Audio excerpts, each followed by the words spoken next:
शासकीय पूर्व माध्यमिक शाला धौरा भाटा में गुरु पूर्णिमा का उत्सव हर्ष एवं उल्लास के साथ मनाया गया।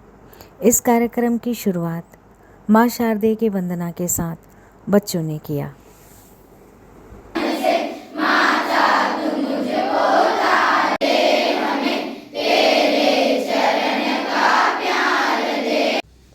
तो आज हम सब यहाँ पे गुरु पूर्णिमा पर्व मनाने के लिए उपस्थित हुए हैं। गुरु की महिमा से सभी परिचित हैं, चाहे कबीरदास जी हो, चाहे तुलसीदास जी हो, हर किसी ने गुरु की महिमा के बारे में कुछ न कुछ बातें कही हैं। यहाँ पे सामने लिखा हुआ है, गुरुर् ब्रह्मा गुरुर् विष्णु गुरुर्देवो महेश्वरः गुरुः साक्षात् परब्रह्म तस्मै श्री गुरुवे नमः। गुरु की महिमा से हम सभी परिचित हैं। अभी मैंने आप लोगों से चर्चा की थी कि बिना गुरु के जब हम जन्म लेते हैं और हम जीवन पर्यंत जो भी सीखते हैं वो गुरु से ही सीखते हैं। आवश्यक नहीं है कि वो गुरु जो है वो कोई बहुत ज्ञानी व्यक्ति ही हो। हर व्यक्ति के अंदर कुछ न कुछ विशेषता होती है और उससे हम कुछ न कुछ सीखते हैं। आज मैं आप लोगों से चर्चा करना चाहूंगी कि गुरु पूर्णिमा क्यों मनाया जाता है। आषाढ़ के पूर्णिमा के दिन महर्षि वेद व्यास का जन्म हुआ था। वेद व्यास जी को प्रथम गुरु के नाम से पहचाना जाता है। महर्षि वेद व्यास ने वेदों की रचना की और वेदों को विभाजित करने का श्रेय भी उनको जाता है। उन्होंने वेदों में रचित जितने भी मंत्र थे उन मंत्रों के आधार पर उसको 4 भागों में विभाजित किया। कौन कौन से हैं बताइए?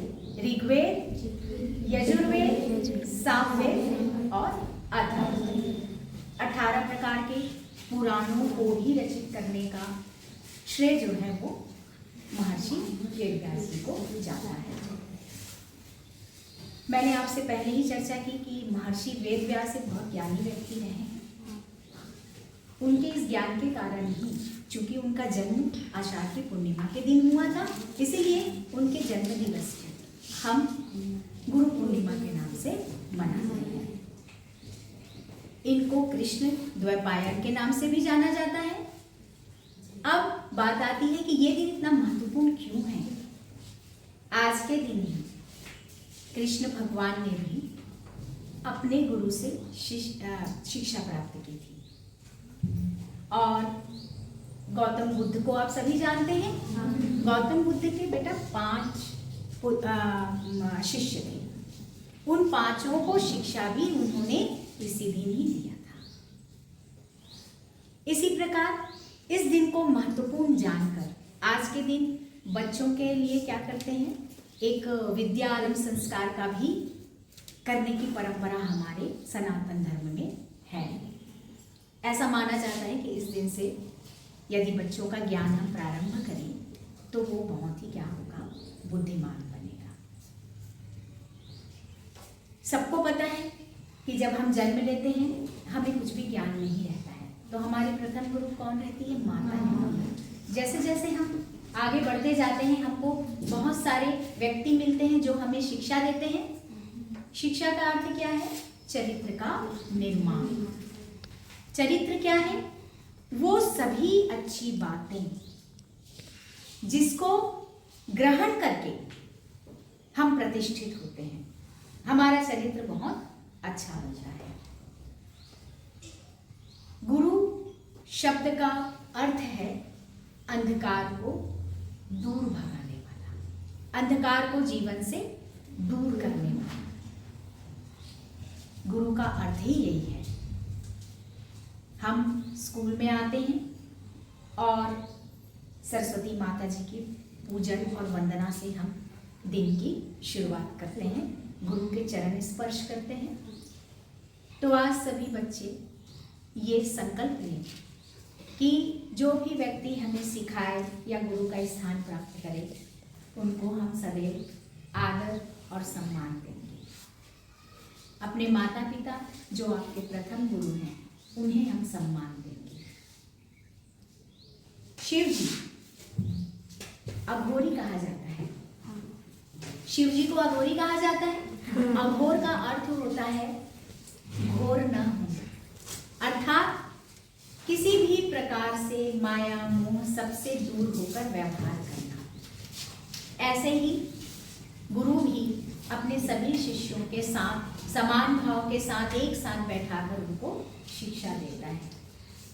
इसीलिए आज के दिन हम अपने गुरु की पूजा करते हैं, उनकी वंदना करते हैं, उनका सम्मान करते हैं और ये परंपरा है।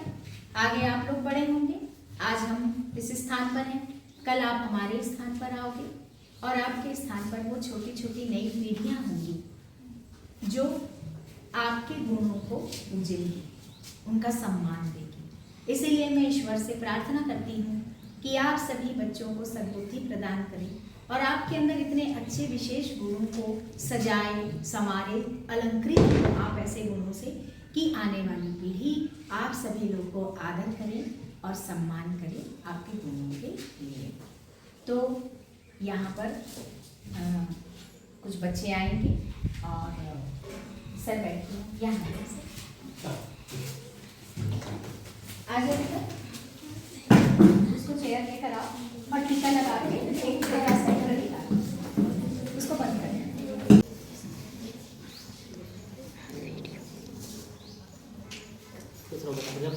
तरक्की करो। आओ तुम मिठाई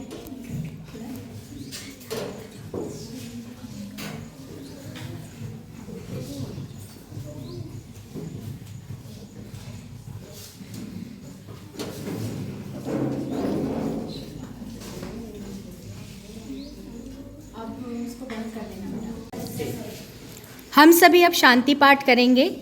उपनिषद का मतलब होता है जब गुरु और शिष्य साथ बैठे हों, या ये भी कह सकते हैं कि गुरु के समीप बैठकर आत्मज्ञान की प्राप्ति करना उपनिषद कहलाता है।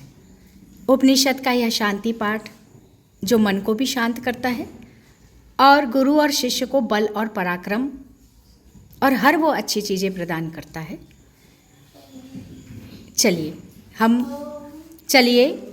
ओम सहनावतु सहनौ भुनक्तु सह वीर्यं करवावहै तेजस्विनावधीतमस्तु मा विद्विषावहै।